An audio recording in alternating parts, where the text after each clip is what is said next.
Hey guys, how's it going?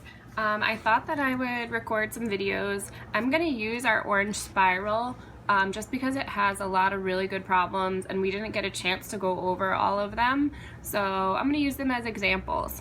Today I'm going to do a problem on page 15, number 3, which is a subtraction problem. So I want to review some of the subtraction strategies that we learned in class.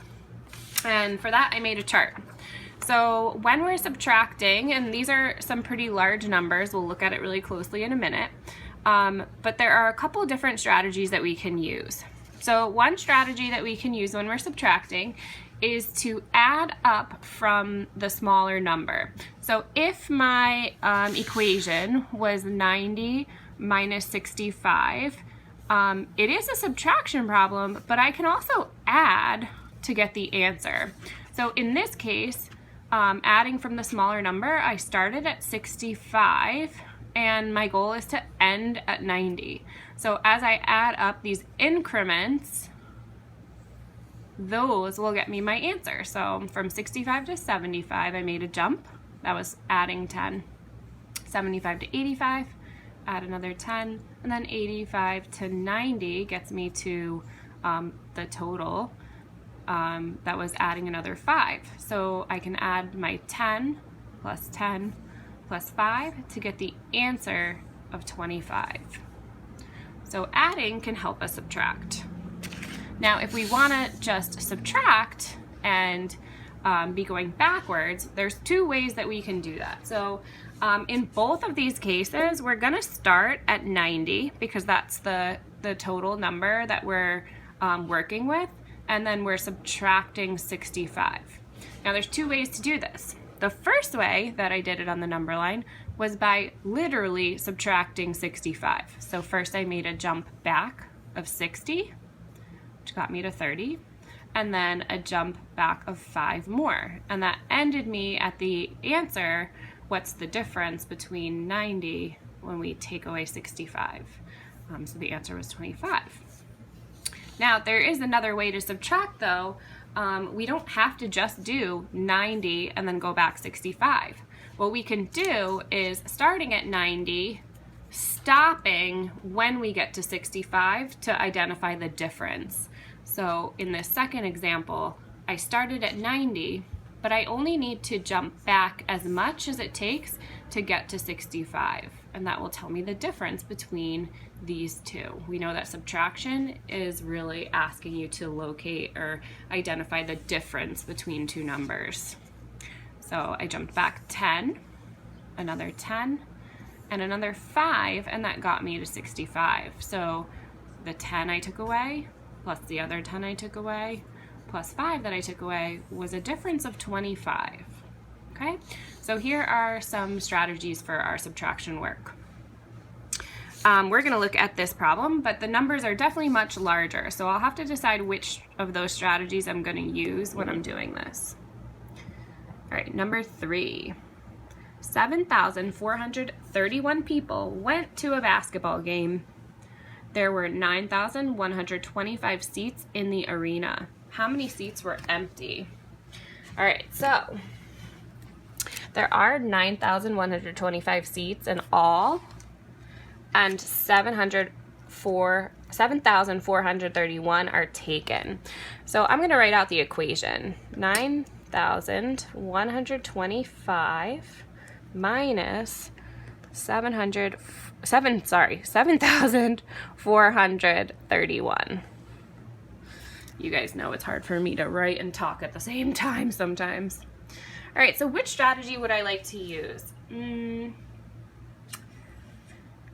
I think that I'm going to add up on the number line from the smaller number, which would be that 7,000 number, and then I'll stop when I get to the 9,000. Okay, so either strategy, any strategy you choose will work, should work if you are doing it accurately. So I'm gonna just go with that one.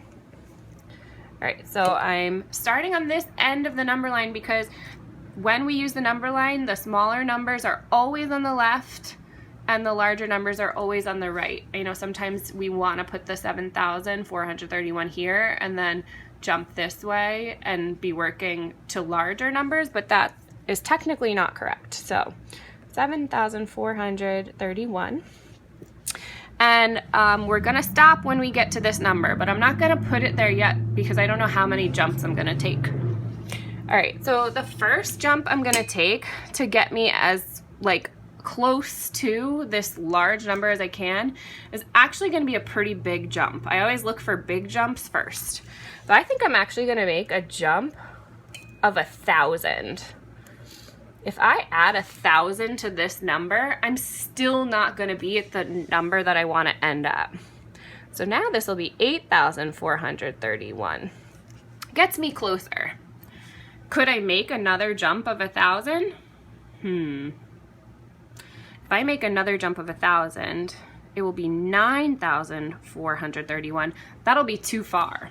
Now you could go that far and then go back, but that's a lot of work. So I'm gonna just try to look for something smaller than 1,000 that will get me close. Let's see, so maybe not in the thousands, but maybe in the hundreds. How can I get this number closer to 9,000? So I'm at 8,431. You know what I'm gonna add? I think I'm gonna add 500. Something that I can work with comfortably and that I can identify where I will land. So if I add 500 to 400, that's 900. So I'm gonna end up at 8,931. Okay, now what should I do next? What would you do next? I'm thinking that maybe if I wanna get this to a friendlier number, I might want to find out a way to get this to be 9,000 exactly. So what would I have to add from 8,931 to get to 9,000 as a nice even round number? Well, if this was 8,930, I know 30 plus 70 is 100. That would get me to my next 100 if I added 70. But this is actually 31. So am I going to add 70?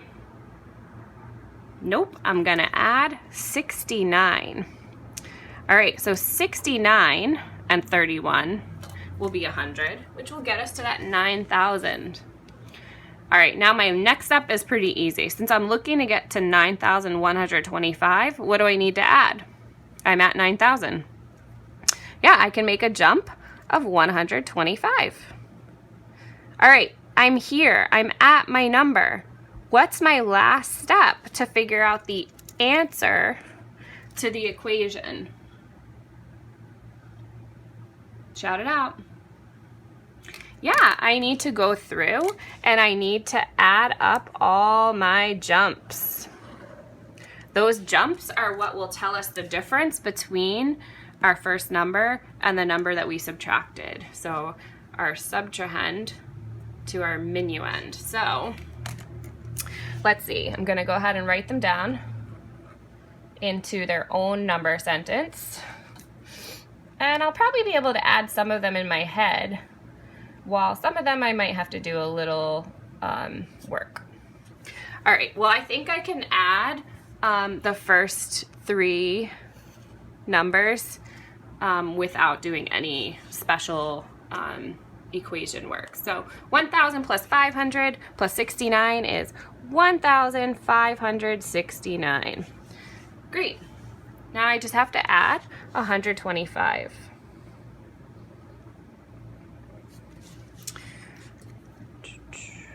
All right, so if I add 100, I will, here, maybe I will do the standard algorithm. 9 plus 5 is 14. And then I'm going to move the 10 that was created from 14 into the 10 tens place. 1 plus 6 is 7, 8, 9, 9 tens.